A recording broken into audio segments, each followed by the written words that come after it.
I'll call this meeting to order. Ms. Batten, please call roll. Trustee Knapp. Here. Trustee Ringel. Here. Trustee Faust. Here. I would do Pledge of Allegiance. I pledge allegiance to the flag of the United States of America and to the republic for which it stands, one nation, under God, indivisible, with liberty and justice for all.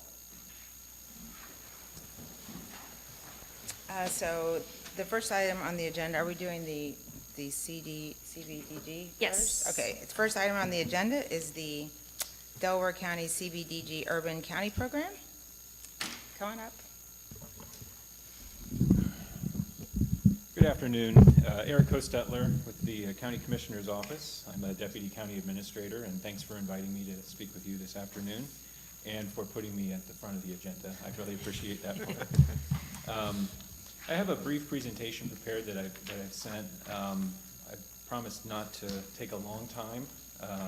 PowerPoints can sometimes make people roll their eyes, and so it's just to help me keep organized, if nothing else. So just wanted to start with some program basics about CDBG. Community Development Block Grant is a federal program created by the Housing and Community Development Act of 1974. Appropriations by Congress annually for each program year on a federal fiscal year basis. And those allocations are made to states and what are called entitlement cities and counties. And for the history of the program in Delaware County, it has always been through the state. The state gets an allocation, and then on a formula basis, they provide that funding to non-entitlement cities and counties.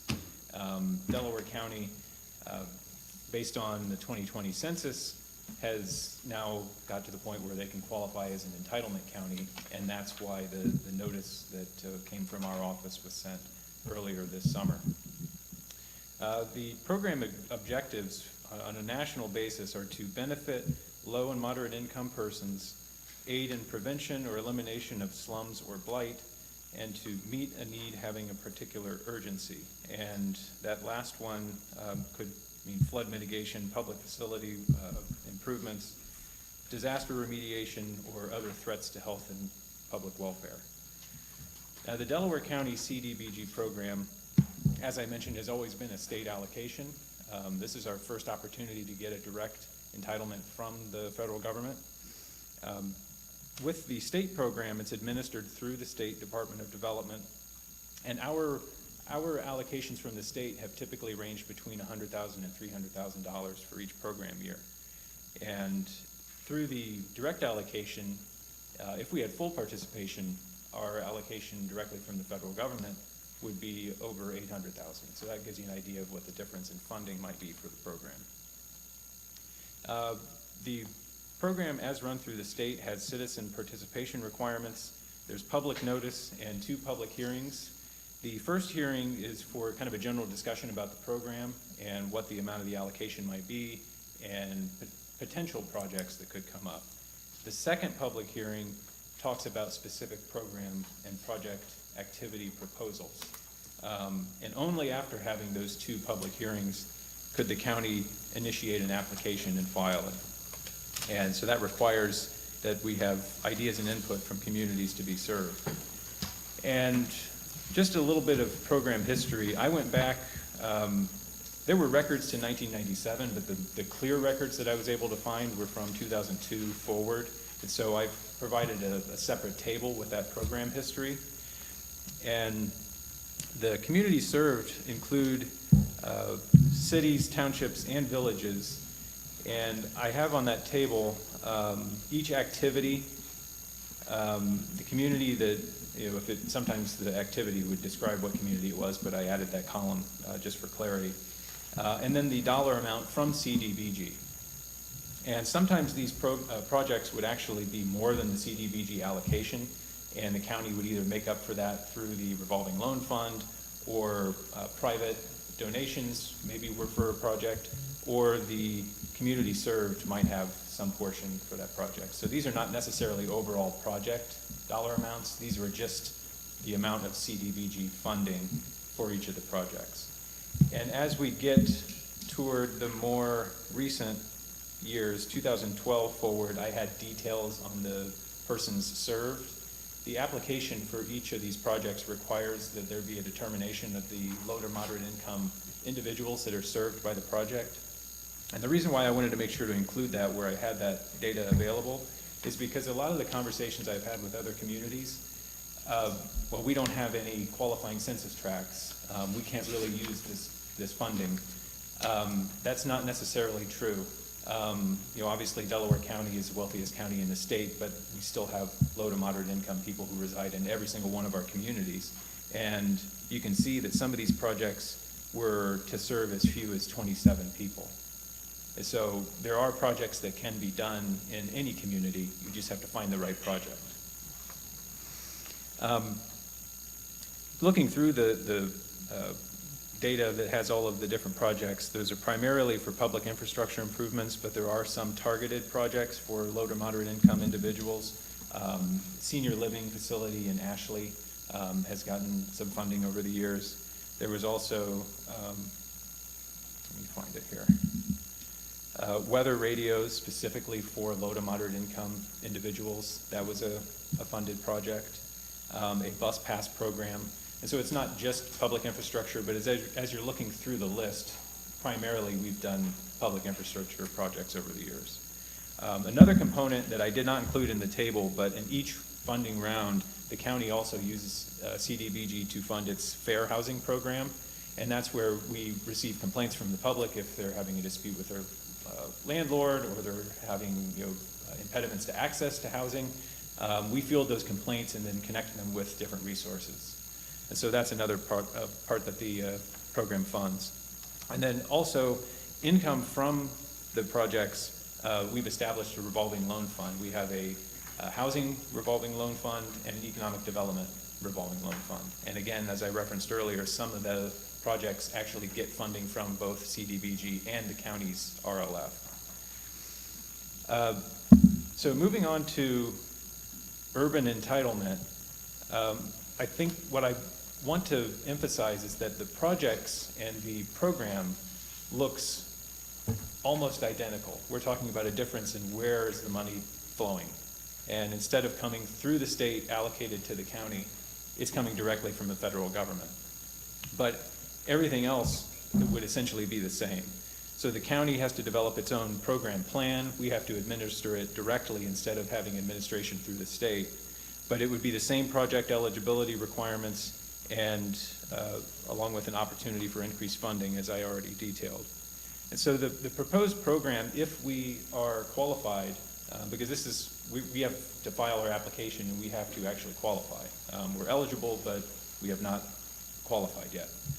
So if we do qualify and we are set up as an urban entitlement county, the citizen participation is still required. Nothing changes with that. So for every single funding program, we would still have to have 2 public hearings. Notice is published in the newspaper, is posted on our website, sent out to partner agencies and communities, and that first hearing would cover, this is how much funds we have available and these are the types of projects that we could do.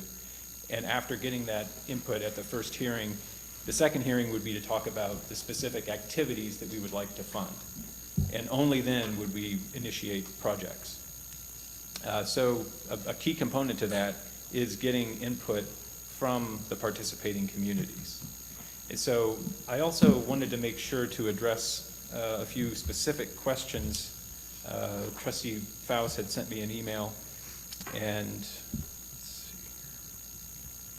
so the table, you had asked about the types of projects that the county has previously used CDBG funding for, both countywide and in Orange Township. I did not find any projects specific in Orange Township, but as you look through the list, you'll see that there are some for other townships. And those are the types of projects that perhaps Orange could utilize this funding for. There was a project for Radnor Township, there was one for Liberty Township, Porter Township, and Berlin Township. But by and large, over the years, these projects have gone towards street and storm and water improvements to smaller municipalities in the county. Trustee Faust had also asked about, in the notice that our office had sent, there was language about acquiring property for reuse as low and moderate income housing. And you asked, is that something you see the county using this funding for? And if so, would it be utilized here in Orange? Something I want to point out is that our notice, we included the federal notice, and that applies to everybody through the entire country. And so it details all of the potential projects and national objectives that could be met using the program. You can see through the history of Delaware County's projects that affordable housing projects are not something that we've done in the past. I've gotten no indication from my board that that's something that they would like to do. So what you would be more likely to see if we proceed would be projects similar to the history that I've given you in that table. And the other part that I would want to re-emphasize is that the public participation is a key component to the project. So there's notice to all of the partnering agencies and to members of the community to come in and speak about what types of projects they would like to see. Very rarely from this list of the history that I've given you has the county initiated those projects. They've come to us from those partner communities saying this is what we would like to do and looking for assistance. I don't see anything changing with that if we go to an entitlement program instead of the state allocation program. We'd be looking to do the same types of projects, getting that input from our partner communities. And then you had asked if the commissioners deemed funding use in Orange appropriate, what would be the procedure to keep the township in the loop? And that's where the citizen participation program comes into play. That's a requirement from federal regulations, and so that will always be a component, is that we have to provide that notice and get input from the public before we can proceed with a project. At this point, I'm happy to answer any questions you might have. I'm happy to go into any detail about the history of the projects. I've been involved in this program since 2006, and so I have some personal knowledge with that, but I will caution, I am not an expert in the administration of this program. If we are qualified, the county intends to retain a contractor to provide the administration, and the funds provide for, you can use that for administration of the grant as well. I have a few additional questions. So basically, the county would never force the township to engage in some project that it didn't want to engage in, is that correct? That's correct. And I mean, the program does not allow us to give any entity veto authority, but I can stand before you and say the commissioners are not looking to force any projects on any community. If there's not public support, both from the general public who might come and speak at a hearing, or the jurisdiction in which the program would be conducted, the commissioners are not going to proceed with that project. Even at $800,000, we're not talking about a lot of money each year for projects. So if somebody doesn't want to do a certain type of project, there's somebody else that might have a project to do. Yeah, there was some concern about some of the townships because of the way the language is, but now that we know the commissioner's intent, that's very useful. Yeah, and as I mentioned before, you could certainly find something in that notice that applies nationwide, where there might be a community that wants to do those types of projects, but there's a lot of projects within that very vast scope of the program overall that we just don't have any interest in doing in Delaware County. We intend to continue to do these types of projects that we've always done. Okay, thank you. So a few questions. First off, thank you for coming and speaking to us about this program. I think it's an exciting opportunity for the township to once again partner with the county. With respect to being qualified as an urban county, do you have a projection of when we might know that we have potentially qualified? So the application materials are due August 16th, and I expect that we would know by the end of September whether we qualify. The townships that elected not to participate, their population is still included. And there are multiple ways that you can qualify. One is based strictly on population, but the other is based on the percentage of low to moderate income people who are in the participating portions of the county. And so I don't know whether we have sufficient participation to actually qualify at this point, but we're going to proceed with the application. And I think our intention would be, if we don't qualify this year, we'll try again next year, with more time leading up as a part of that discussion. The notice to us came sometime in May, and we had a very quick turnaround. I think that was part of the issue why we didn't get maximum participation. But We did get participation from the city of Powell, from Shawnee Hills, from Ostrander, and Galena has also expressed interest. So those communities that are required to opt in, along with the population for all of the townships, I think we have a good shot of qualifying this year.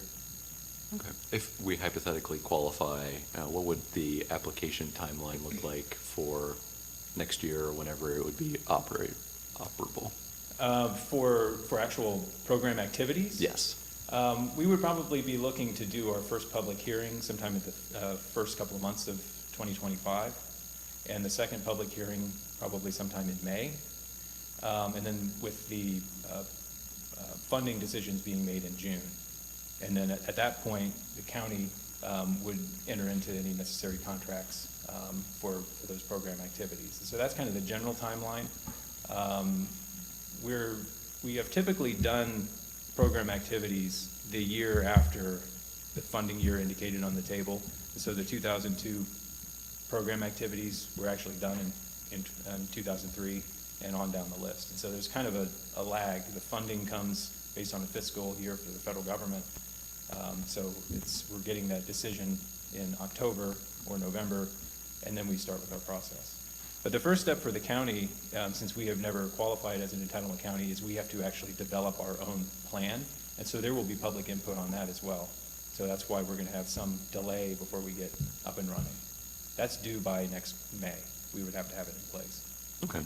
And off the top of your head, by chance, do you happen to know if there are areas in Orange Township that would qualify based on the low to moderate income qualifications for funding? I'm not aware of any qualified census tracts, if that's what you're asking. Yes. But again, I can think off the top of my head of areas where we have, for example, seen a need for sewer improvements that probably would meet the low to moderate income threshold. I just don't have that data at my fingertips. Okay. So no qualified census tracts that I'm aware of, but there are areas within Orange Township where if we had public improvements that needed to be done, we could probably have those occur. That's not even to mention some of these more targeted projects. If you're looking through, you might see a lot of references to ADA. And so those are limited clientele. A lot of the clientele that are served by or require ADA facilities fall within the parameters for low to moderate income. So that's how those projects have gotten qualified. And you'll see some of those with Berlin Township's ADA sidewalk improvements. They did ADA ramps at some of their sidewalks at intersections. And there's 27 people that were benefited by that project. But obviously, everybody can use those improvements. So that's kind of one example of how a small number of low to moderate income people can actually be the underpinning for a project that can benefit the entire community. I had heard that Delaware County Transit had been a recipient of maybe some of the community development block grant funds in the past for expanding their services. Is that correct? The project that is being referred to is probably from 2014, the STEP bus pass program. The Transit Authority was who we worked with on that project. I'm not aware of other Okay. Yeah, projects. just thinking of looking at this list, which again is very helpful. Thank you for compiling that. And since Orange Township might not have the census tracts for targeted projects, just thinking of things that I know that we've had members of the community express concern about. One would be potential opportunity of expanding Delaware County Transit service to Orange Township. I know that's on their prospective plan once they've expanded flex service to the city of Sunbury to see how that service provision goes. But those could be a potential way that I think Orange residents could benefit from participating in this program if the county transit is made more robust. Another thing that caught my eye on this list of past projects was the Ashley warning siren. And with the increase in natural disasters, tornadoes that we've had this particular year, there have been a lot of members of the community that have reached out about having outdoor sirens other than at state parks or down in the city of Columbus. So something we might also want to explore are potential opportunities for outdoor sirens at major recreational areas such as the Aquatic Center or North Road Park, areas where we might have township residents out near schools or just enjoying our recreational facilities in the township that might benefit from having an outdoor siren, and if these funds might be able to help offset those costs that I think have been talked about in the past with county's emergency management services, that might be something that we should probably have further discussion on. Well, and just to go back to the earlier part of my presentation where I was talking about the national program objectives, some of those details, meet a need having a particular urgency, disaster remediation, and other immediate threats to health or welfare, that's the type of national objective that we cited when we did that other project. And so that doesn't have a low to moderate income component. You have to meet a certain threshold. So there's flexibility in this program about, to do projects that, hey, that's a good project, and you work through the program guidelines to make sure that it's eligible. The low to moderate income persons, doesn't just necessarily have to be that's where they live, or it can also be providing job creation and retention programs or improvements to provide for job creation and retention for low to moderate income people. So there's some flexibility on how you can utilize that funding even in areas where you may not think of as a low to moderate income community. Which if we had additional access to the Dell Transit, then that could help people get to employment. Yeah. Yeah. So those were my questions. You guys Additional asked ones? most of my questions in addition to the ones that you emailed me the other day. So I guess the only question I still have is timing on things as far as if we have projects that we kind of dream up here on township level, when would it be, assuming that you are successful in, getting the funding, when's the time to start? We need to have it ready by and send it to you by, you may not know that yet, but. I don't have a specific date off the top of my head. Again, we would, if we qualify, we'd be looking at doing that first public hearing in first couple of months of 2025. And would the specific request come after that public hearing? Or do So they come input before? at that first public hearing has frequently included specific ideas about projects. And then the second public hearing after we have that input is specifically to talk about those project ideas. So, but they have come up frequently in the first public hearing where people maybe we didn't have any contact with or whatever the case may be, comes to that first public hearing and says, this is a project that we would like to do. The second public hearing is specific about these are the activities that Delaware County, as the program administrator, has identified as these are the ones we're going to look at funding. So we need to come to that first public hearing with our brainstorming been completed. Yeah, and Okay. I would say the time for coming up with those ideas starts now, or there's no limit on when you can start coming up with ideas, working with your legal counsel or other members of the community to say, well, these projects would potentially be eligible and we'd like to present them. I don't think there's too early of a date to start doing something like that. But we wouldn't present until that public hearing? Correct. Okay. And as I mentioned, there will also be input as the county develops its overall plan for the program. Mm-hmm. And so that might be on a different track as opposed to the hearings where we're talking about specific program activities. So it might actually be earlier where we start that outreach to the communities about the types of things that we want to focus on in our plan. Okay. So it could be both. Eric, are you only reaching out to communities that said that they were interested in being part of the program, or is it just everybody in the township? Or in the county, excuse me. Yeah, I'm not, and I haven't been asked to go, on a recruitment Okay. tour to try to get people interested in it. But I'm always available. And if you're talking with any of your colleagues, and if you found any of this information helpful, feel free to have them reach out to me. But I'm not actively going to anybody and saying, just reaching out to those who elected to participate, because that's the point that we're at for this process. Got it. We need to finalize our agreements with the municipal corporations. We don't need an agreement with the township. And you can see from this list of projects, the county has always been able to do projects in the unincorporated areas of the county. But the process when somebody opts out, we basically take that as our understanding that they're not interested in activities within their community. And so we're not actively reaching out to them. Sure. Always happy to go meet with anybody and talk to them about the program, though. Okay. Yeah, I very much appreciate you coming in and answering our questions and taking time to share all this with us. Yeah, thank you very much. Very informative. Thanks. Thank you. Thank you. Thanks. Okay, next we have public comment. Are there any comments from the public? Okay, next we have general announcements, and I just have one. This is our first official meeting for our new fiscal officer, Donna Batten, so congratulations to her. Thank you. Thank you very much for coming and for taking the position. So, all right, everything going well? It's going well, thank you. Yeah, good, Yeah. great. Okay, any other announcements? I have one. Okay. So we had on last Thursday, the 18th, the Lewis Center Business Connect, which is a business association that is trying to start up again here in the township in the Lewis Center area. There was a great turnout. I think we had 30 to 40 businesses show up at Standardized Brewing over at Evans Farm. Thank you to Standardized Brewing for hosting the event. Very well attended, a lot of great feedback. There will be more events related to building business association activity and just general connectivity in the township going forward. We'll be sure for individuals, businesses that have attended our business appreciation breakfasts in the past to keep you in the loop.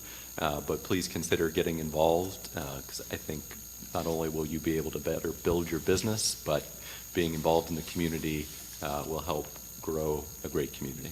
So that's exciting because we have been without an association for several years. We need fireworks. They're real expensive. Yeah. Okay.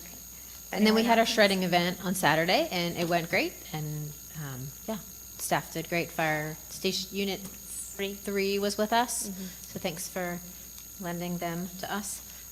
Yeah, it was a fantastic event.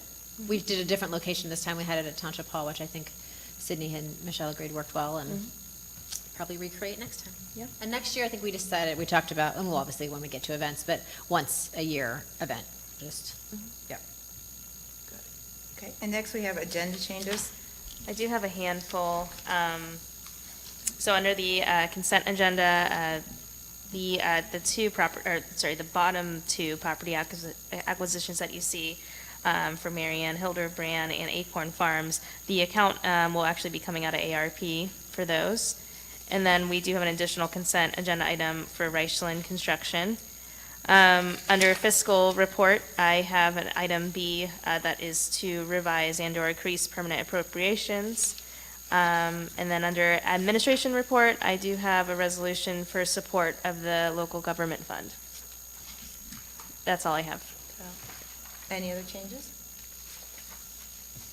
Okay, so we'll move on to the consent agenda. I make a motion to approve the consent agenda. That includes Resolution 24-226, approving the electronic record of the proceedings from the regular trustee meeting held on July 10th, 2024, special trustee meeting held on July 12th, 2024, and special trustee meeting held on July 15th, 2024, and also Resolution 24-227, approving purchase orders, then and now purchase orders, and blanket purchase orders as listed. second. Roll call. Trustee Faust? Yes. Trustee Ringel? Yes. Trustee Nutt? Yes. Okay, next we have the development and zoning report. Mr. Duffy's out of town, correct? Gaetsky is multitasking. So the far end of the table here. Hopefully you can hear me okay. So we'll start with the zoning commission. Last night was our most recent zoning commission meeting, and we had one item on the agenda. That's okay. That was for rezoning application ZON 24-04. The applicant owner was BZ Evans LLC. So at the Evans Farm Commercial District, in this specific request, pertained to a development text amendment for the Evans Farm Commercial District to allow banner signs 250 square feet in surface area. So that location that was specified to, at least to begin with the banners, is the commercial multi-use buildings. The outcome is there were some conditions placed on the language for adding banner signs, the large size 250 square feet banners. That included that it will be prohibited from facing Lewis Center Road, that the applicant will update language from referring to the JED district to Evans Farm Commercial District. Then in addition, that the 4 signs would be on the elevator shafts of the buildings, kind of those vertical elements. So that would be up to 4 signs. And finally, that it would be for specifically community events as well as for business purposes. Business purposes within Evans Farms, correct? Specific to Yeah. Evans Farm. Exactly. So the zoning commission recommended approval with those conditions. Correct. And you should have all received the Yeah. language of the approval and the recommendation from them. And did they have, did Evans have a visual so we could see what it would look like? Yes, that was Okay. in the staff report. Okay. I'm not sure if I have any hard copy, or I would share that. That's fine. But they were on the top half of those elevator shafts, Okay. and a couple of renderings. Was that provided. included in what you sent over, the visual? I may have It just would have been missed included in the staff report, so that was disseminated to the zoning commission. I would be more than happy Could you to forward that to us? along. That would be great. Yeah, that'll be part of the revised packet Staff when it report gets that to we the get. trustee Okay. hearing, yep. Fantastic. Thanks. All right. Now we move on to Board of Zoning Appeals. So we only have one case coming up. The meeting is August 15th at 6 o'clock here in the Moffett Room. This would be variance case VA 2426, the site address 2492 Pleasant Colony Drive. It's a .25 acre parcel, single-family plan residential district, and their request is to ask for one area variance from rezoning case 4002, Wilshire Estates, and that is to allow for an attached garage to encroach 12.5 feet into the side yard setback. So I believe that would mean approximately 4 to 5 feet side setback with that request, essentially just to add a 3rd car garage. It's one of my neighbors. Well, down the street a bit. And I don't have any new update, or any update, new information on the final item here. So the Route 23 corridor overlay is nothing new to share with you all. Do we need to schedule the hearing for from the zoning? Was there a lot of controversy about this one from the public? Evans Farm? Yeah. We didn't have anybody in the Alright. public commenting. We didn't receive correspondence, so no. We could just probably do that at our next regular meeting. I don't think it was controversial. Yeah. Is that right? Okay. So is that August 7th? Yes, that would be August 7th at 3 o'clock. Are we okay doing it, like, do you want to do it before our trustee meeting or after? I would Oh, you could prefer do it. after. Like a Yeah, 3:30 like 3:30, or yeah. 4? Can we finish our regular meetings by then? Well, you can always. Don't know what the agenda looks like You should just say then. 4. I don't know. 4 Yeah, would be 4 is safe. fine. Yeah, and then if we have to stop the meeting to do that, it's fine. Okay, so that resolution comes after the other item on the, under the zoning report, which I can try to speak upon, and we do have our legal counsel, Julie Donnan, who has helped us form this resolution in front of you. But that agenda item is in regards to adult use and medical use cannabis facilities. So this is an amendment to a resolution that we passed earlier this year in regards to the facility. So I can try to speak on it. But the plan is, with this resolution, is, well, let me take a step back. The original resolution that we had earlier this year was that the board was permitting this type of use once the zoning resolution was rewritten, updated.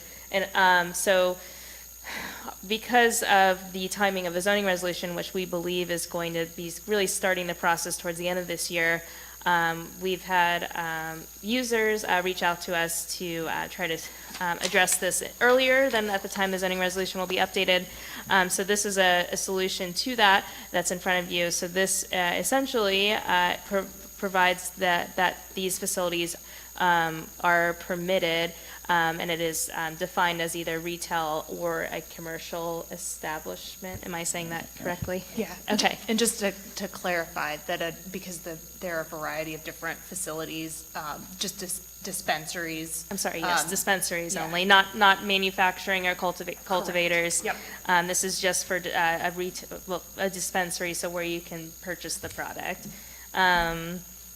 So the resolution in front of you says that it is permitted as a retail and/or commercial establishment. So it would be permitted so most of our districts in the township are planned commercial districts. It would be permitted in a planned commercial district today, as long as the planned commercial district permits a retail or a general commercial use. So any planned commercial district that allows any retail or any commercial This would be district. allowed. This resolution also does have a limitation to the amount of dispensaries allowed in the township at this time. We just put the number 2 in there for the board's consideration.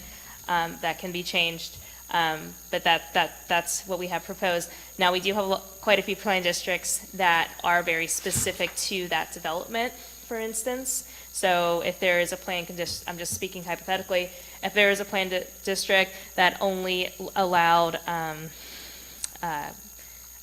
a grocery store, then that planned district would have to be amended to allow this type of retail or general commercial use.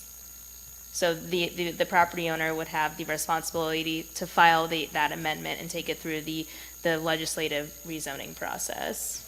Are there any properties that would allow this just currently instantly? Yes, yeah, so, I mean, any planned commercial district that permits a retail or any commercial establishment, which is a good chunk of the township. Okay, but as long as it's not limited, is what you're saying? Yeah, so like I said, we do have planned commercial districts that were really designed just for that specific use. So that would be an area that would need to be amended.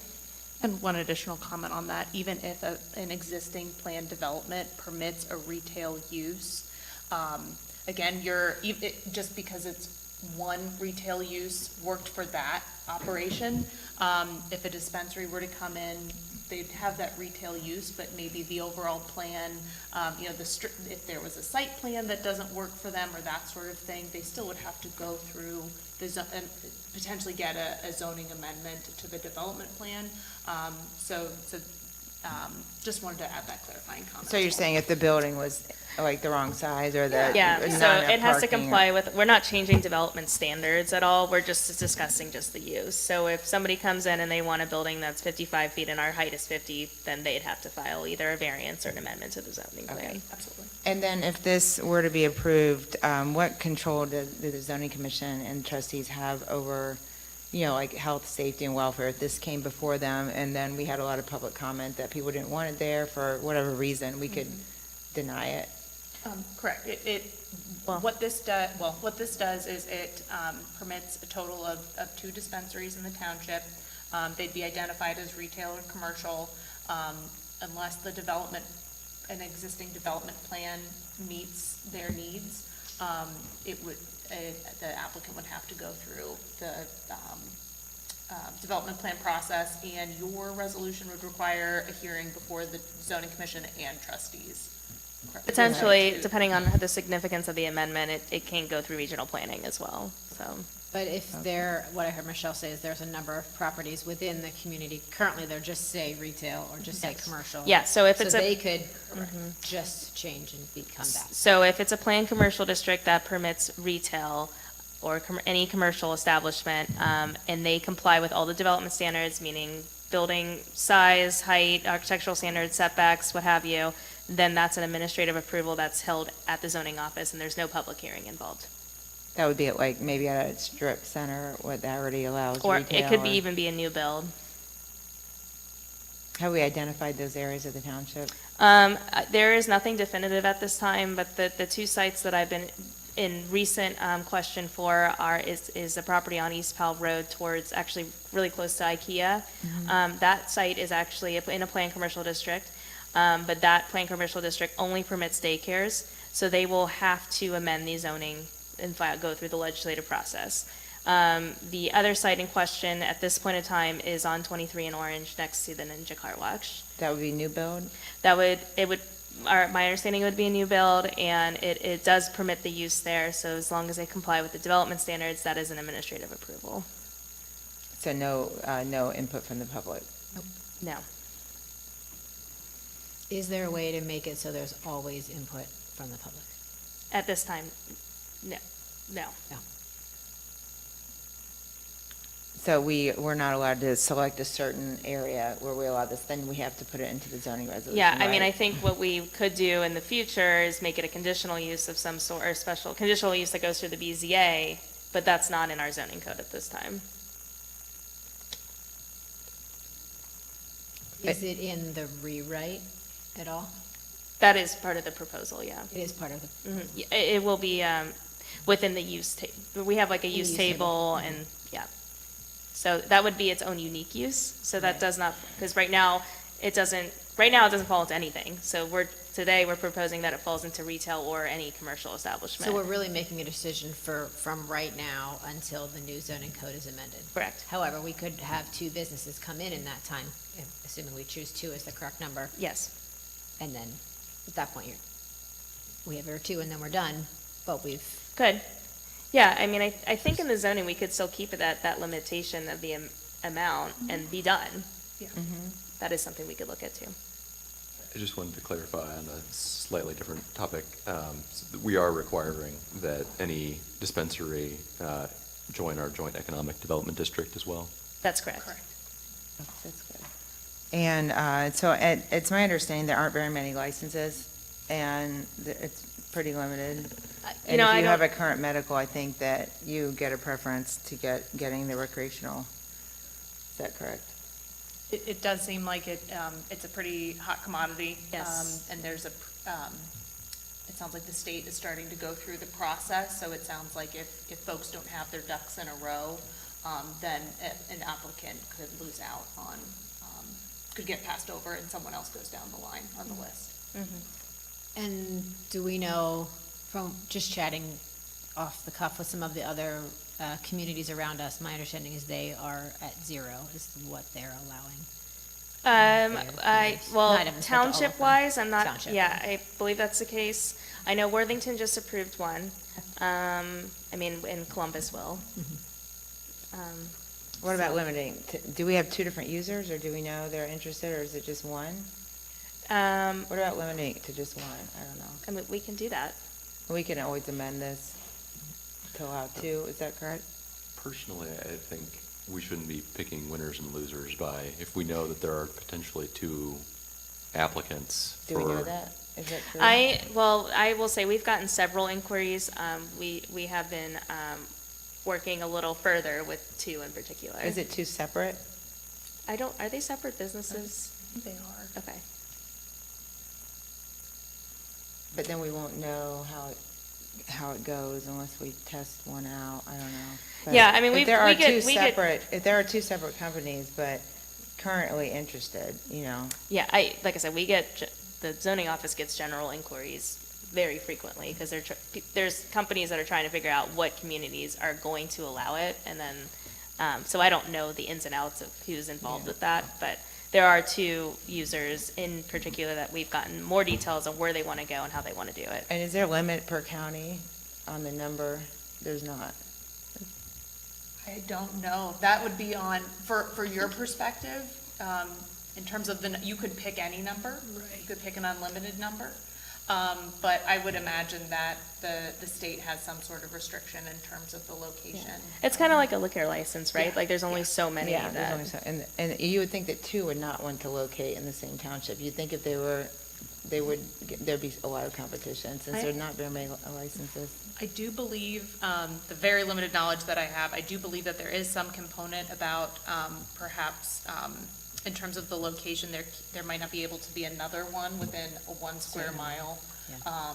But But I feel the two locations that you talked about are more than Yeah. a mile. Yeah, they're far apart, but you would think, though, that since these are pretty, the licenses are hard to get, that if there was one even just, like 7 or 6 miles away or 5, that they would be less likely to locate here, that close to another one. You think they could make more money going somewhere else unless they don't allow them. Well, and to that point, I think that naturally will restrict the number of dispensaries. Yeah.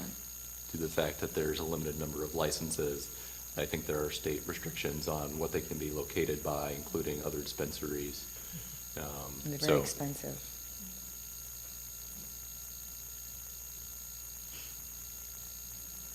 So that's what I have in front of you today.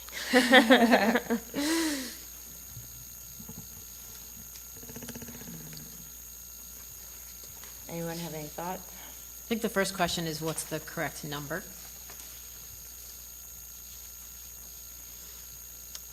I put 2 because that's what I thought, but Personally, I think the number should be whatever the number of interested parties who have contacted the township should. that would be a lot. But it depends on what you mean by that. So if I count everybody that's reached out, that would be a lot. If I count everybody that's sent me a form to sign and get more into the details and the weeds of it and the property, that's a little more limited, so How many is that? 2, Just 2, okay. yeah. But it could be But if that- I go ahead and every company that's reached out, that's a lot more, so. Yeah, I do think it will I don't be even naturally have the number self-limiting for that. based on, the area. Yeah. But, I think if we're taking the approach of being more open to this, we are going to make zoning changes, and we could keep that more open-ended. We could just say it's a permitted use in planned commercial districts moving forward. That's an option that the board can make. Now, that will be its own unique use, so again, people would have to amend their districts to allow that, or create a new one, whatever, so we don't have to necessarily limit it. Right now, I think we're just trying to find a temporary Band-Aid to address the sense of urgency that we have received as far as whether or not we're gonna allow these. Well, I think from our original conversation, the original resolution we passed, we were thinking of allowing the zoning to be the limiting factor and the economics of operating a dispensary, which I think is still the plan for incorporation into our code. It's just that we are trying to potentially accommodate businesses with the state's licensing procedures. So I'm fine with 2. I would suggest that if we receive more inquiries, and serious inquiries about potentially going more than 2, that we should consider that. And I we don't could- know we that could- will happen, Yeah, we but could amend this again, right? Absolutely. Yeah. It says there's 120 licenses, maybe in Ohio. Not very many. I would prefer for us to figure out a way, and I don't think we can now, that it's a case-by-case basis that it comes before the board. well, and maybe limiting it to 2 dispensaries will have the effect of at least us, the township, potentially knowing where those locations will be with interested applicants, so we can proactively let the community know about potential developments to get more feedback.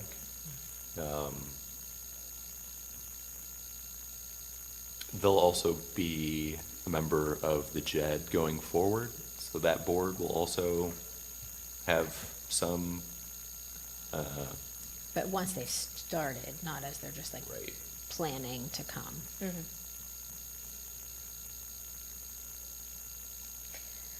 Yeah, so I mean, we can keep it at 2 for now, because we know 2 are kind of more in the implementation stages rather than idea stage. And then if we get similar inquiries or similar projections of other users, then I'll take it back to the board for consideration to increase the amount. Yeah, it looks like there was a deadline of June 7th to apply for the lottery to get a license, I think, just reading up on it. So I wonder if people already have applied for that or not. I don't know. I don't know if we know yet. I only know what we can do via zoning, so. Yeah. I just doubt that 2 would want to necessarily locate, unless one was on 23, which is kind of a main thoroughfare, and then one's near Polaris. I mean, Is the one on 23 aware of the potential 23 Connect impact and all the roads, and that property might be an interchange and lose access and all those things? I do not know that. Yeah, if you Yeah, don't mind good. stating your name and address for the record. Speak into the mic, it's not very great. Sure, and I'll keep my comments brief. My name's Eric Kometz. I live down in Cincinnati at 7720 Campus Lane. I am one of the businesses that has inquired, and I just wanted to answer a couple questions. There is a deadline tomorrow at 12 noon that we must submit to the state our intended locations, which is why it's important, I think, today, just to get some clarity as to whether, once we submit, those are locked in and we can't make changes to our submission. So, for example, if we submit a site, I'm the one over at 23 in Orange. I do know the people over at the other site as well, and I know they're watching closely. Because it's important for us to know if we're going to be able to submit on this site. If the board then denies this, we're kind of out of luck, because as we've identified, these are valuable, they're hot commodities, and if we're out of luck, we have to go to the very end of the line and probably wait another month and a half before we can select another site. So it's important for us just to get some clarity, whichever direction you all choose to go today. I just wanted to let you know. Sure. That is why the relevance for people like myself are looking to get some sort of direction from you all today. Do you have other dispensaries like this? I do. I do. I have got one down in Cincinnati. I have one in Sandusky, and I have one in Piqua. They're very professionally operated. They've been making good money under the medical laws. And I think when the state goes to adult use, I believe Orange Township will be a very great beneficiary of the tax revenue that will come in. We're anticipating gross sales of about $10 million at the stores. The one that I have At one store? At one store, that's correct. There's a 10% use tax that goes on all recreational sales, and I believe there is 6% of that comes back to the municipality where that is located. But that probably goes to the county. Yes, yeah. That doesn't come to us. And then to answer the questions regarding the go-forward process, after this selection process happens, so it'll happen this week, it'll happen in very short order. The state is then going to step back and look at how many licenses have been issued in each of these areas, particularly in the counties. And they're going to draw borders around these counties and limit going forward how many can be in a county, so that you don't have an influx of a dozen, for example, here. So a lot of those interests will be protected through state laws. There are other interests that the state laws help to protect for municipalities. We have to be 1 mile away from any other existing dispensary. There's one kind of over in Polaris, which already eats into or digs into a large swath of Orange Township. We have to be 500 feet away from schools, parks, libraries. What else? There's a handful of things to protect, the interests there. So there are some interests already in place at the state level. But just to answer, the new build versus existing facility at 23 in Orange, next to the Ninja Car Wash, would be in an existing facility. There's actually a car detailing shop right there, which is It used to be an oil change place Um, years ago. It's just Oh, to yeah. the north of Ninja, yeah. Yeah, right? it's right. It's like the food all truck the It is is, Ninja yeah. in this Did they do property. oil changes there? I think they did. Years ago. Years ago. Oh, It's been a lot man. of things. Ma'am, I'm glad you told me that. I'm going to have to look into, because sometimes there's EPA EPA issues stuff. Yeah, as like- it relates to, Yeah, and those can groundwater hold up stuff, things yeah. for years. Have you toured the property? Say that again? Have you toured the property? I've the toured the building? property, but I have not, and I inquired with the seller regarding oil drums being at the site, and I Yeah. haven't gotten an answer on that yet. They kind of slow I mean, I played could be that. wrong, but I swore I got an oil change. Yeah, I think like I got oil 12 changes years there ago too, yeah, a while ago. It was yeah. before Aldi was there, I know that. Was that under the same ownership, do you know? Was it also Ninja that owned the oil change? No. No, it was No. before Ninja. There was a period, Ninja was built as a car wash, and then that car wash was closed, and then Ninja came and operated as a car wash again, their building. But it wasn't But I- Ninja that was the oil change, No, it was, right? the oil Okay. change was a separate owner. I'm glad you Yeah. told me Like that. 20 years ago, I think, when I first moved here, like 30 years, it was Right. the only place you could go to get your oil change around here. Okay, I'm going to look into that. But that, Maybe to- you won't need the license after all. Yeah, Just but kidding. to the extent that it passes EPA issues, we would locate in that building. It's about 2,000 square feet. Depending on how sales go, it's about 2.5 acres worth of land. So does it own the property right on the corner there as well? Yeah, where so that they taco did a truck is? parcel split, so the Ninja Okay. Car Wash and their detailing facility are now existing on two separate parcels. Okay. And then what about the vacant property? It was a church at one Church, point. yeah, that was a church. Raised. So is that between the detailing shop and Orange? Yes. Yeah. That is included in our purchase. We have the land going up to Orange. Okay. So I don't know if Okay. they had an agreement with the church that might have fell through. The church was there. Then they demolished the church. They yeah. demolished the Ah, church. okay. Yeah. A long time ago. Yeah, That makes so- sense. Yeah, the church. So Yeah. you is no would longer- be using an existing building. Would you be making any parking improvements to that area? I'd love to. Okay. That I'd would love be to. nice. I'd also, right now, there's a chain that kind of prevents access from Orange, which Right. forces us to go around. Through the car wash entrance, basically, to get over to that property. Right, and I Yeah. think that's always been because it was one parcel, but now that those have been separated, the parcel that I'm contemplating purchase of would need some sort of access. When so it was a church, you access the church right from Orange. I can see there's a curb cut there Yeah. that just now has a chain on it. And I'm hoping that if we go forward with this, we'd be able to get that chain removed at some point. And that's probably a county engineer question. Yeah, Yeah. so those are some of the things that we're contemplating. It's kind of hard to access, but, yeah. And it will get more 23. difficult as 23 changes. Now, 23 is not changing in the next 3 years, but in the next 10 to 15. I've looked at those plans. Okay. This crossing is one of the maybe two that I've seen that will not be affected by those changes, at You will least. lose the light, though, Oh, we're going to lose the light there because we're losing all the lights in Orange, Very likely. except maybe like one. because things are going to go over 23 then? Right. Okay. So you won't be able to easily, as you can right now, going south on 23 Yeah, and yeah. turn left real quick and then zip in there, so. How would- Yeah, I'd have to go back and check the Yeah, plans I to don't see know if there which was a one it is. Very, very proposed, early overpass. stages. Very, very early stages, Yes. but things are Yeah, gonna look sure. very, very Yeah, different looking here in the as next, well. yeah. 20 years from now, it's probably gonna be unrecognizable. 20, I think 20, okay. I just wanted to say, we are a professionally run operation, and, it's not going to be like back alley drugs being sold here. And I think it will improve the community. We always have great security per state laws. We have to light our parking lots. Our whole facility will be lighted. There's cameras throughout, inside and outside. Typically, the places that we go into, we improve the neighborhood, and our neighbors are typically very happy that we're there, again, because it does improve security as opposed to take away. In your other facilities are there, because you have condos right across the street from, Hidden Root, I'm not sure what it's the right in, right out after that. Do you have residential basically as next door neighbors in your other communities?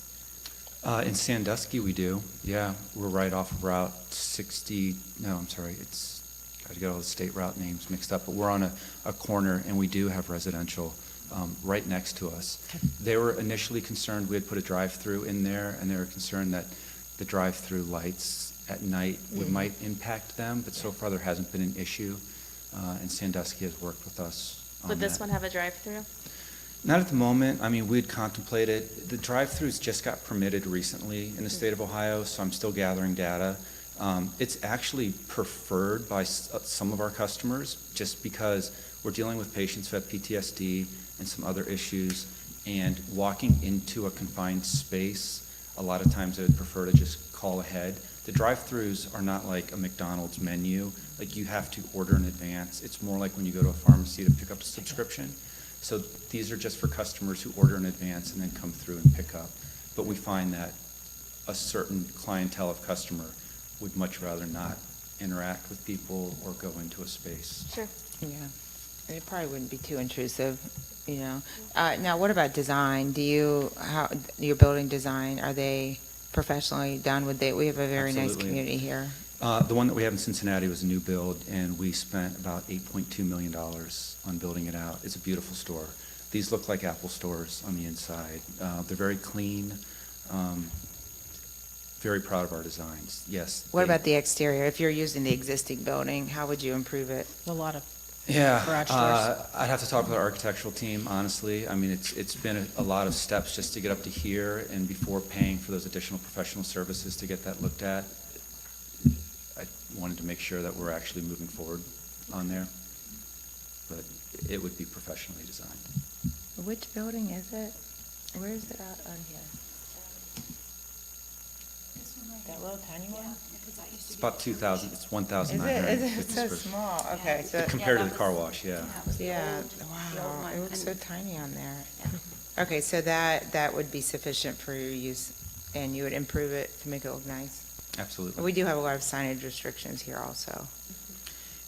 I'm aware of that. I don't know, I'm not as versed on the details of them, but obviously we'd comply with those. Yeah, okay. So if you would have to specify the exact location for this, you're saying by tomorrow, and now the other location down at the daycare, does that overlap with the Polaris license, or does anyone know? Because you Does said a not. great deal of Orange Township is overlapped. It does not. There's two that people are referring to as the Polaris license. There's one down on Sunkist Road, which is owned by Okay. Trulieve. Oh, okay. And then last week, there was another one that was licensed more on the north side of Polaris, but they're both more than a mile away from both of these Okay. contemplated sites. Okay, wow.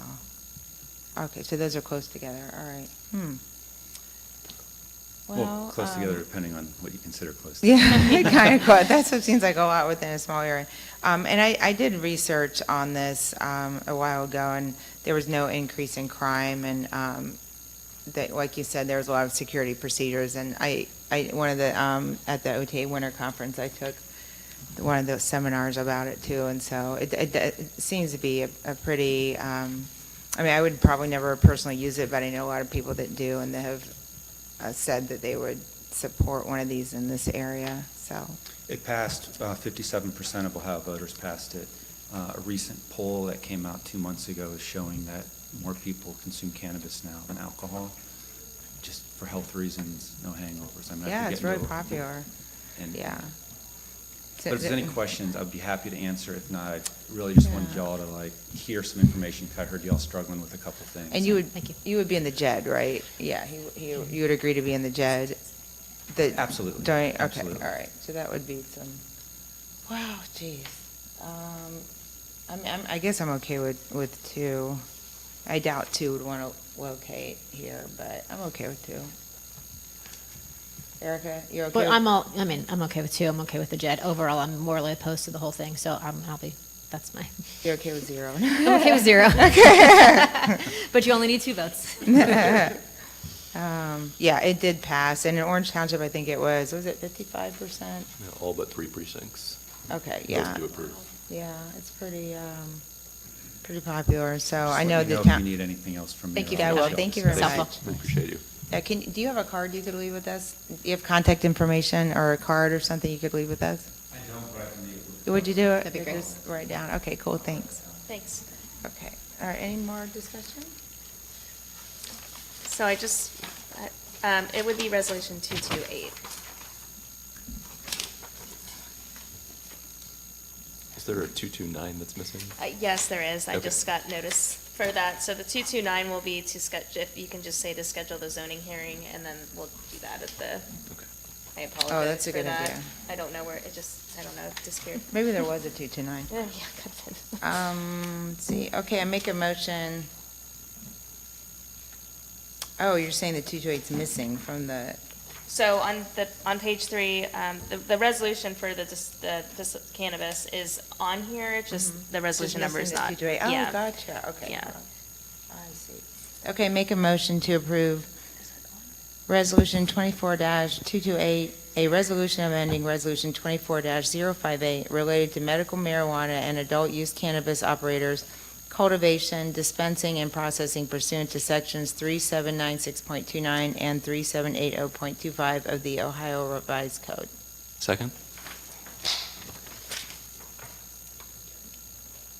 Roll call. Trustee Faust? No. Trustee Ringel? Yes. Trustee Knapp? Yes. All right. So I apologize, well, this isn't a good enough excuse, but with the Microsoft issues we've had, documents have been very challenging To this get it. past week, so I don't know what the reason why is, but if we could do a resolution, it would be 24-229 to schedule the hearing for application zone -24-04 Evans Farm PCD, and I believe the board suggested the Wednesday, August 7th at 4 p.m. 4 p.m., okay. I make a motion to approve Resolution 24-229, scheduling ZON 24-04 Evans Farm PCD to scheduling the hearing for that to Wednesday, August 7th, 2024 at 4 p.m. at 1680 East Orange Road in the Moffett Room. Second? Roll call. Trustee Faust. Yes. Trustee Ringel. Yes. Trustee Knapp. Yes. Okay, next, let's see here. Next, we have the operations report. There are no discussions. Nothing? Yeah. Okay. Fire report, chief? Good afternoon, Board. So on July 10th and 11th, five of my committee members, led by Captain Andrew Sapp, Lieutenant Don Jacob, Firefighter John Roach, Firefighter Doug Dewart, and Firefighter Jessica Shaw, spent about 16 hours conducting interviews to replace 3 firefighters, 2 of them that have left, and then 1 that with promotions that happened recently. And before you are 3 names that they, after a long process, presented what they felt was the 3 best to fit in with Orange. And they are in front of you right now is firefighter paramedic Brandon Hewitt, firefighter paramedic Hunter Terry, and firefighter paramedic Tim Rushley. Both of them bring some time behind them, a few years to multiple years of service in the fire department, and we're excited to move forward, fill those positions, and get them on board. I had a chance to read through the backup and their applications and stuff, and I'm excited for them to be part of our team. And then so besides the hiring information, the other thing I have before you is it's come to that time every 2 years, in line with the CBA, we conduct promotion testing.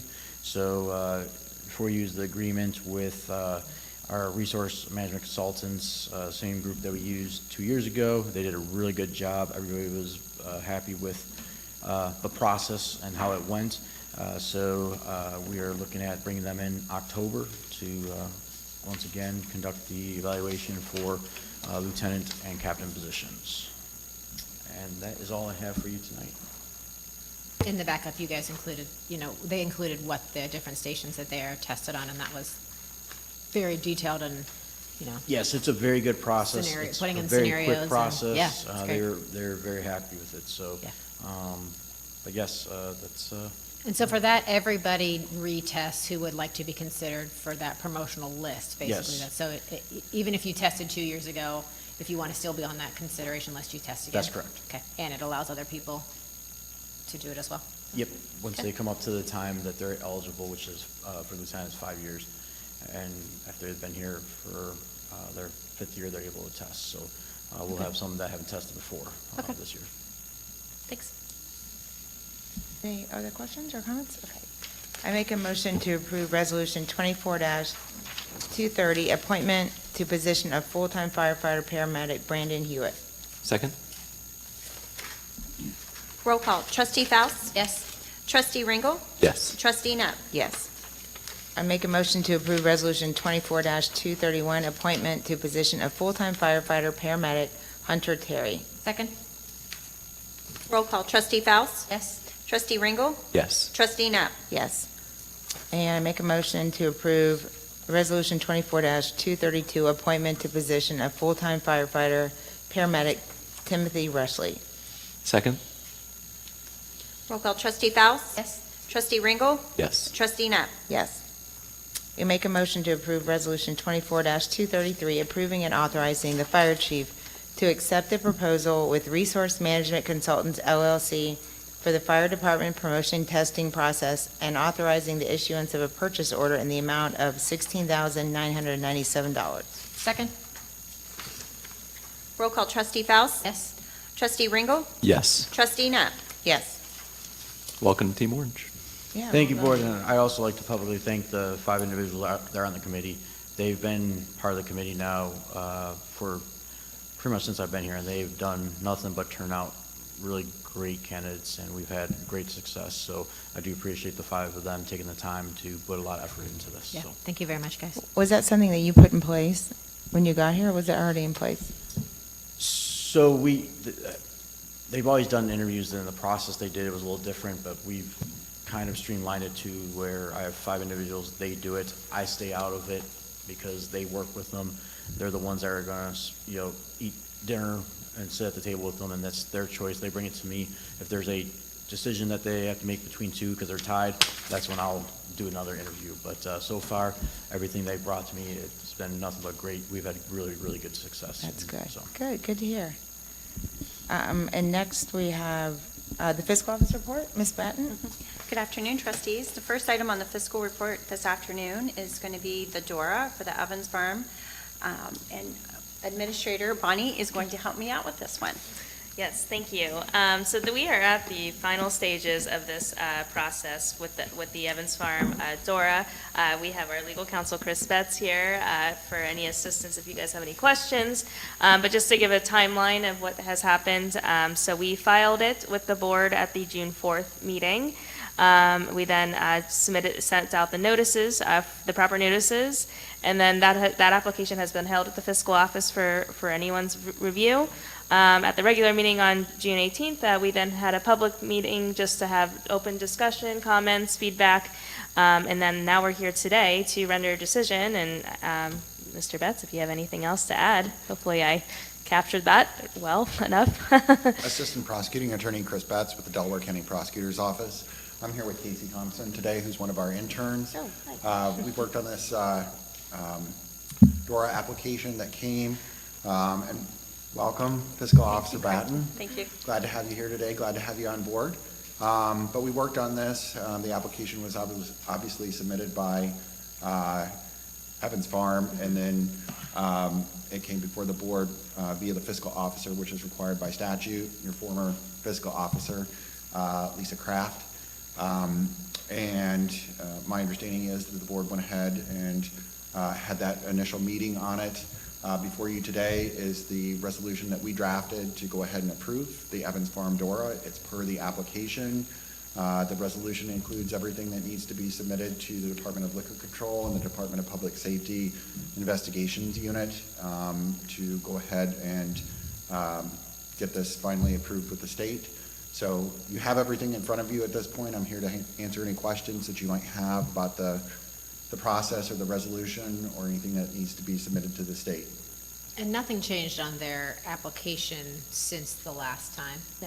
Okay, so I feel like my questions, I asked them all last time. Is this considered the second hearing? This is considered the hearing for approval of the Yeah. application. The hearing that the board conducted before was for discussion purposes, to get public input, to get, input from folks that may have concerns about this. But at this point, it's before the board for the board's approval, and that's what this resolution does. So we don't have public comment today? I mean, you Is can that right? take Is there- public comment if you want. Is there any absolutely. comment from the public about the DORA? Okay, just wanted to check.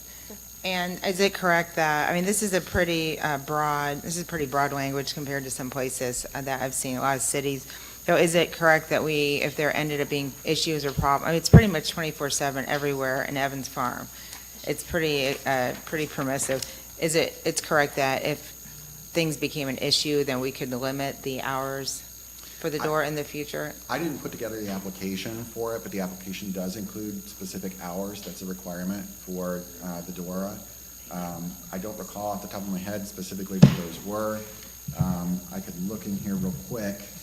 The application is actually attached to the back of the resolution, since it's being approved as part of the resolution. I think there were no restrictions. Yes, the hours are in section 5 of the application, and they're essentially Monday through Sunday, 9 a.m. to 12 a.m. But the application essentially sets out the parameters for the DORA. But we can change that later, is that correct? Yes. Can that be there's changed? In actually- case, because there's so many days that it was permissible, where some of the cities have it just on the weekends. Like There's Friday, actually a Saturday? review process every 5 years that you have to go through with this. Oh, okay. So, that kind of gives it a test run for every 5 years, and if there are things that need to be changed or tweaked at that point, or if it needs to go away at that point, you can also make it go away. So we can't do anything before then? I think you can make some amendments during that period of time, but really it's gonna, for all practical purposes, it'll come up back before the board again. It's required to come up every 5 years. Yeah, well, it was just, and it's the entire residential area. So I think in some of the cities, it's just limited to the commercial area, so, Yeah, this is a pretty large area that it covers. Again, that was selected by the applicant to make it that way. But yes, all the parameters are set out in the DORA application, and, if there are issues, certainly they can come back before the board. okay, I just want to make sure we still have some control because it's pretty expansive. Okay, do you guys have any more questions? I do not. All right, thank you. Thank you for being here, Chris. Absolutely. Is there anything else in the? The second agenda item for the fiscal report is a 2024 permanent appropriation amendment. That would be in the ARPA fund in the amount of $364,175.80. And those are the two items this afternoon for the fiscal. So I make a motion to approve Resolution 24-234, approving an application to have property designated as an outdoor refreshment area per RC 4301.82 project, Evans Farm Designated Outdoor Refreshment Area, DORA. Second? Roll call. Trustee Faust. Yes. Trustee Ringle. Yes. Trustee Net. Yes. I did want to note that we didn't have any residents come in with any complaints or questions either at the last hearing. Right. Okay, make a motion to approve Resolution 24-235, revising and/or increasing permanent appropriations established in Resolution 23-288. Second? Roll call. Trustee Faust. Yes. Trustee Ringle. Yes. Trustee Net. Yes. Okay, great. All right, next we have administrative report. Ms. Bonnie? Yes, I just have one item. This is in support of revising the current local government funding formula for Delaware County. This was simply just a recommendation for the townships here in Delaware County to pass this resolution of support. There is a public hearing that will be held on Monday, this coming Monday, July 29th at 10 a.m. Through the Delaware County Budget Commission to proceed with this discussion. I did create a special notice for the trustees. If the board would like to attend and speak at that meeting, that is set to go. So that's all I have under administration report today. Remind me, I know I said I was coming to the meeting, but I failed to write it in my calendar. Monday at what time? It is Monday, July 29th at 10 a.m. And is it at Bixby? Correct. Yes. Okay, thanks. Yes, and if, the way that commission is set up, if you do wish to speak, it is asked to fill something out in advance. I think there's like a sign-up sheet for that. Yes, there's I can't remember off the top of my head, the individual in the county prosecutor's office who would, is it Brittany, does that sound correct, as an executive assistant to Prosecutor Schipple? Correct. Brittany, it was asked by the Budget Commission that anyone wanting to speak to the commission during the public hearing to submit their testimony or any material to Brittany in advance of Monday. Are you speaking on Monday? I plan to. There's a presentation that the Delaware County Township Association Legislative Committee is currently reviewing. If the Legislative Committee wants me to present, Okay. that's my intention too. Okay. We'll have that confirmed this week. A little bit of a backstory, which I'm sure we'll be able to touch on more at future hearings if we are going to adopt a new formula in the future. The state provides counties, local government monies for operational purposes. Each county can adopt its own alternative formula as opposed to the formula provided in the Ohio Revised Code. Delaware County has been operating under the same formula since 1993. which has allocated each township in the county approximately $23,000 annually, irregardless of the population growth that we've seen on the southern side of the county in particular, and what is moving further north into the county in townships. The majority of the county's population is in the unincorporated areas in the townships, and yet our funding has stayed static since 1993. So the Delaware County Township Association has tasked the legislative committee with looking into this issue and proposing a new formula that would need to be voted upon by the county commissioners, the Delaware City Council, and then a majority of the legislative bodies of all of the other eligible political subdivisions in the county to adopt a new formula. So that is what the hearing will be about on next Monday. And anyone who is interested in learning more, please feel free to attend.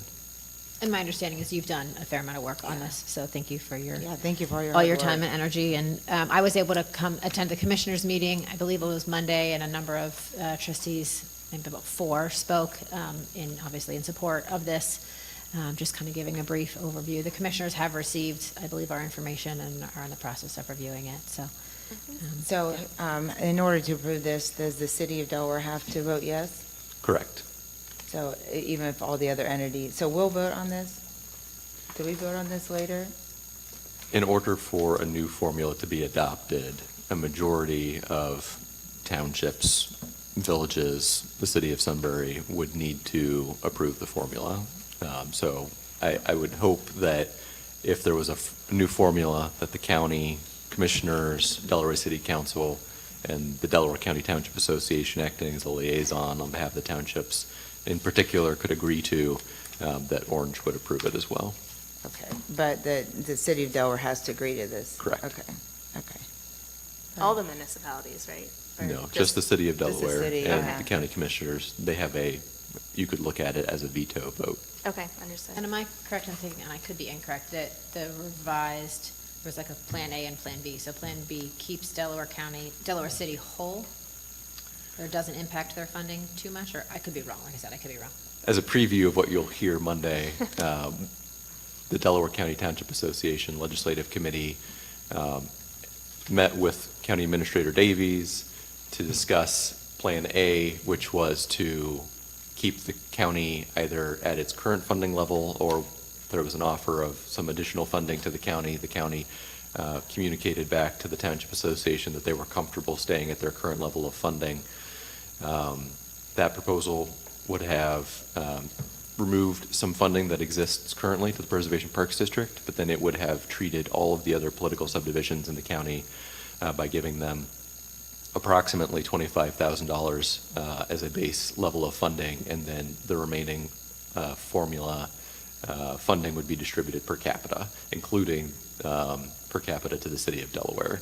The city of Delaware, the legislative committee then met with the city of Delaware, Administrator Homan, Mayor Riggle, and then I ultimately presented on behalf of the legislative committee to Delaware City Council on what was Plan B, because the city of Delaware was not receptive to just receiving $25,000 and distribution per capita. They wanted to stay at their current 21.5% percentage distribution. So we proposed Plan B, which would keep the county at 47, City of Delaware at 21.5, and then the Preservation Parks 67,000 amount would be redistributed to all other political subdivisions, and then every other political subdivision would receive that $25,000 approximately floor, and then the remainder of the formula, which I believe is 13%, if you do that math, if I did that math correctly, would be distributed per capita. But Delaware has the veto vote, basically? Correct. On either, okay.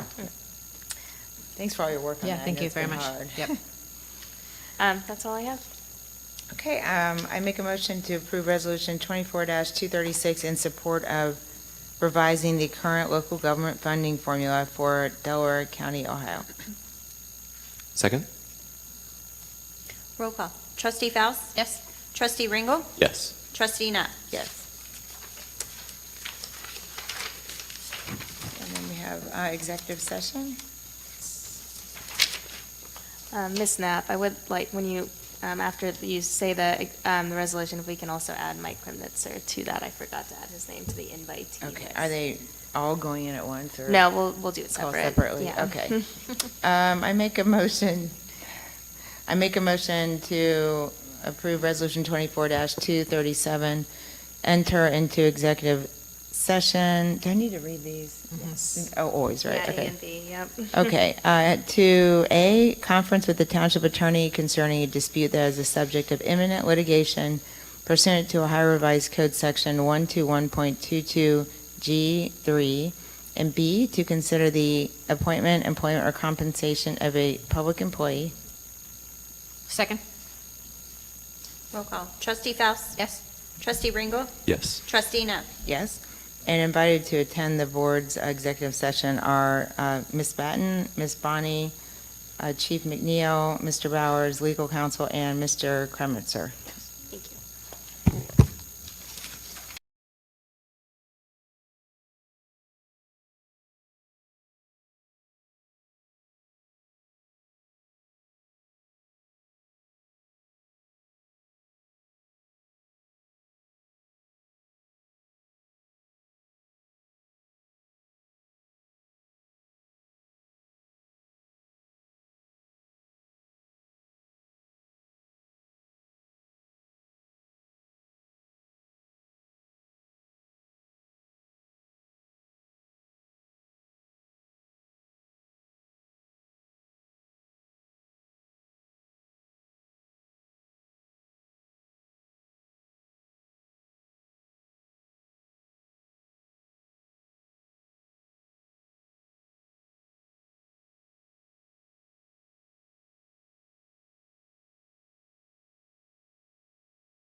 It's your turn, come on. Unless I'm voting no, we take turns. All right. Okay, I make a motion to approve Resolution 24-238, return to regular session. Second? Roll call. Trustee Faust. Yes. Trustee Ringle. Yes. Trustee Net. Yes. I make a motion to approve Resolution 24-239, meeting adjournment. Second? Roll call. Trustee Faust. Yes. Trustee Ringle. Yes. Trustee Net. Yes. Meeting adjourned. I think it's because Lisa was always, because she called us